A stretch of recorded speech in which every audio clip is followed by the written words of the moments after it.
D'un point de vue spirituel, le boulet dont la nouvelle opinion publique doit se délester, c'est le lefévrisme. Et là, je dois dire que le lefévrisme, notamment grâce à Radio Athéna, donc vraiment, je remercie toute l'équipe technique qui m'ont permis de le faire.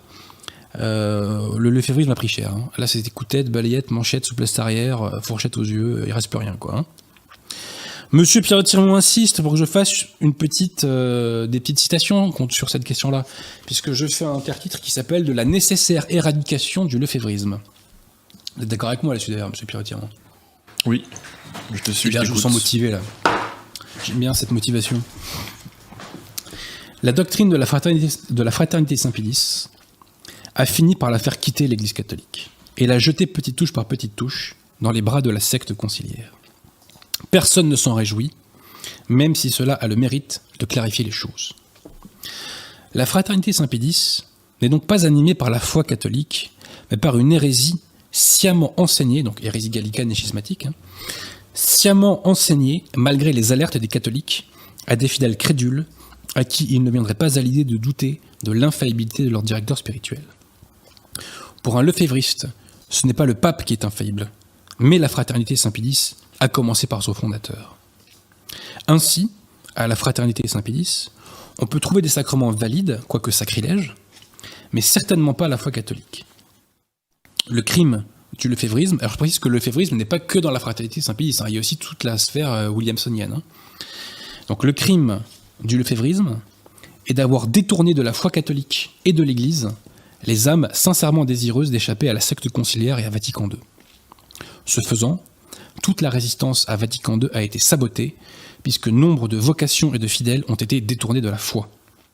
Si Monseigneur Lefebvre a eu le courage d'opposer des points de foi à la secte, il ne lui a hélas jamais opposé la foi tout court, et s'il l'avait fait, il aurait fait la bonne conclusion théologique.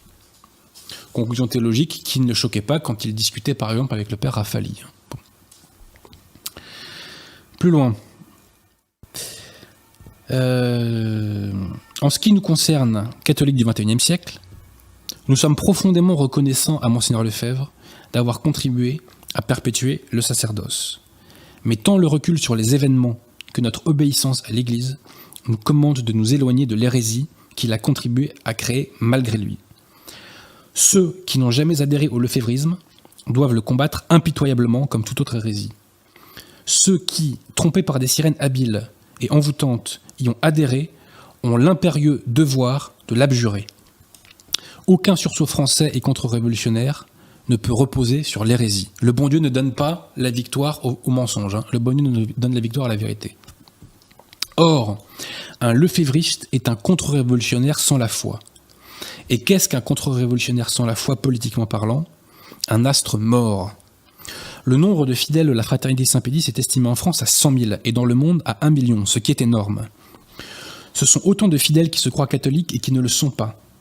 Ce sont autant de fidèles qui pensent lutter contre la révolution et ne le font pas. Ce sont autant de troupes en moins pour le combat. Regroupés, immobilisés et neutralisés par le faux que véhicule leur secte gallicane, ils sont politiquement inertes et spirituellement mystifiés, quels que soient leurs discours, leurs intentions et leurs volontés. Ils participent au culte de Baal et sont en communion avec un fils de Satan. Je répète, quels que soient leurs discours lefévristes, leur intention et leur volonté, ils participent au culte de Baal et sont en communion avec un fils de Satan. Même le culte de Pachamama lors du synode sur l'Amazonie n'a pu les sortir de leur torpeur. Les responsables d'un tel carnage auront des comptes à rendre. Peut-être un peu plus loin, qu'est-ce que je pourrais ajouter ? Voilà. Accuser les erreurs conciliaires, donc comme le fait la fraternité Saint-Pédis et comme le font les williamsoniens. Accuser les erreurs conciliaires et jamais les hérésies, sans mettre en cause la non-catholicité de la secte conciliaire, ce qui revient à dénoncer le mal pour ensuite s'y rallier, est un processus schizophrène de conciliation des contraires qui, par rejet du principe de non-contradiction, conduit à la tiédeur permanente. Parce qu'il enseigne la cohabitation paisible avec l'erreur, le lefévrisme est une fabrique industrielle de tiède. Parce qu'il enseigne la cohabitation paisible avec l'erreur, le lefévrisme est une fabrique industrielle de tiède. Je rappelle que l'Église catholique, elle, fait la guerre à l'erreur. En conclusion, pour se sortir de leur tiédeur, le bon Dieu vomit les tièdes, je rappelle, devenir de vrais contre-révolutionnaires et des catholiques tout court, il n'y a qu'une seule voie pour les lefévristes, pour laquelle il faut prier, l'abjuration. Combien en auront le courage? Quel était le deal entre le lefévrisme et le diable? C'était le suivant. Je te laisse la messe Saint-Pie V valide. Elle sera sacrilège, mais je te la laisse. Je te laisse les sacrements, je te laisse les prêtres, je te laisse tout. En contrepartie, tu n'accuseras jamais de non-catholicité la secte conciliaire. Et tu feras toujours semblant, ou tu la considéreras toujours comme étant officiellement l'Église catholique. Voilà ce qui était le deal entre le démon et la fraternité Saint-Pédis, qui est devenue une secte gallicane, qui est devenue la branche gallicane, peut-on dire plutôt, de la secte conciliaire. Voilà.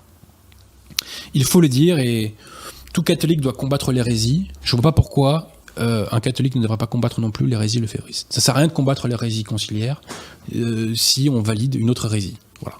Parce que les lefévristes ne valident pas toute l'hérésie conciliaire, mais pour autant ils ne professent pas la foi catholique. Et ils le font une guerre acharnée. La fraternité Saint-Pédis persécute la foi catholique, puisque quand un prêtre professe la foi catholique, il se fait dégager.